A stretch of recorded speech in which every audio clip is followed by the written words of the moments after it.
ঐশী গলায় দড়ি দিয়েছে, এই খবর পেয়েই ছুটে যাচ্ছে অজি। সম্পূর্ণ ঘটনা জানতে হলে ভিডিওটি শেষ পর্যন্ত দেখুন আর এখনই চ্যানেলটি সাবস্ক্রাইব করে লাইক দিয়ে পাশে থাকুন।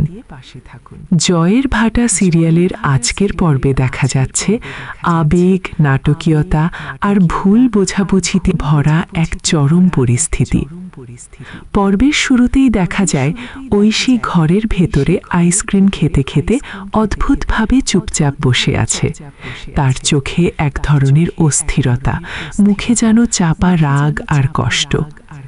বাইরে থেকে দেখে বোঝার উপায় নেই তার মনে কি চলছে, কিন্তু ধীরে ধীরে বোঝা যায় ঋষি এবং অজি মিলে নাকি তাকে ও তার পরিবারের ক্ষতি করার চেষ্টা করছে।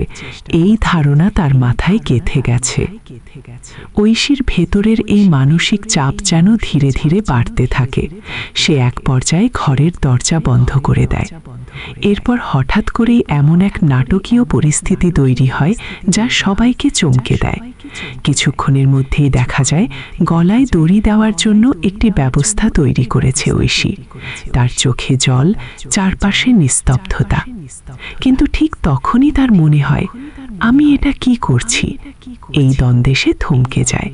মুহূর্তটা ভয়ঙ্কর হলেও বোঝা যায় এটা মূলত আবেগের চূড়ান্ত বিস্ফোরণ এবং মানসিক অস্থিরতার ফল। ঘর থেকে সে কিছু একটা সরিয়ে ফেলে এবং কান্নায় ভেঙে পড়ে। এদিকে এই ঘটনার খবর দ্রুত ছড়িয়ে পড়ে।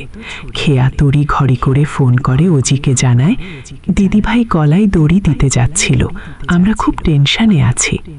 খবর শুনেই অজি এক মুহূর্ত দেরি না করে বলে, তুমি টেনশন করো না, আমি এক্ষুনি আসছি। অজি তখন পাশে থাকা নিশাকে জানায়, দিদিভাইকে নিয়ে বাড়িতে ভীষণ ঝামেলা হচ্ছে, আমাকে এখনই যেতে হবে। তার গলায় উদ্বেগ স্পষ্ট। নিশা কিছু বলার আগেই অজি সেখান থেকে দ্রুত বেরিয়ে যায়।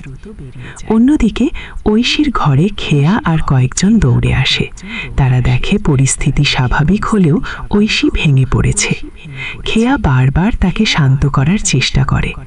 ঐশী কাঁদতে কাঁদতে বলে, আমি আর পারছি না, সবাই আমার বিরুদ্ধে। এই সময় পরিস্থিতি আরও জটিল হয়ে ওঠে, কারণ ভুল বোঝাবুঝি বাড়তে থাকে। পরিবারের অনেকেই বিষয়টা পুরোপুরি না জেনে চরম সিদ্ধান্ত নিয়ে ফেলেছে বলে মনে হয়। ঐশীর মানসিক অবস্থা আরও নাজুক হয়ে পড়ে। ঠিক তখনই বাইরে থেকে অজির গাড়ির শব্দ শোনা যায়। সে দৌড়ে ঘরের দিকে আসে। দরজা খুলে ভেতরে ঢুকতেই সে ঐশীকে দেখে থমকে যায়। ঐশী তখনও কাঁদছে, চারপাশে উত্তেজনা। অজি ধীরে ধীরে এগিয়ে এসে ঐশীকে শান্ত করার চেষ্টা করে। সে বলে, কি হয়েছে? তুমি এমন কেন করছো? আমাকে বলো। তার কণ্ঠে উদ্বেগ আর ভালোবাসা স্পষ্ট। ঐশী কিছুক্ষণ চুপ করে থাকে, তারপর বলে, সবাই আমাকে ভুল বুঝছে, আমি কিছুই করিনি। তার কণ্ঠ কাঁপছে। অজি তখন পরিস্থিতি সামলানোর চেষ্টা করে।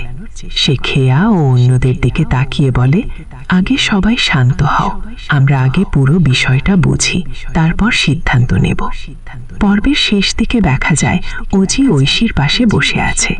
ঐশী ধীরে ধীরে শান্ত হচ্ছে, কিন্তু তার চোখে এখনো ভয় আর অনিশ্চয়তা। সবাই বুঝতে পারে এই ঘটনা কেবল একটা ভুল বোঝাবুঝির ফল নয়, এর পেছনে আরও বড় কোনো চক্রান্ত থাকতে পারে।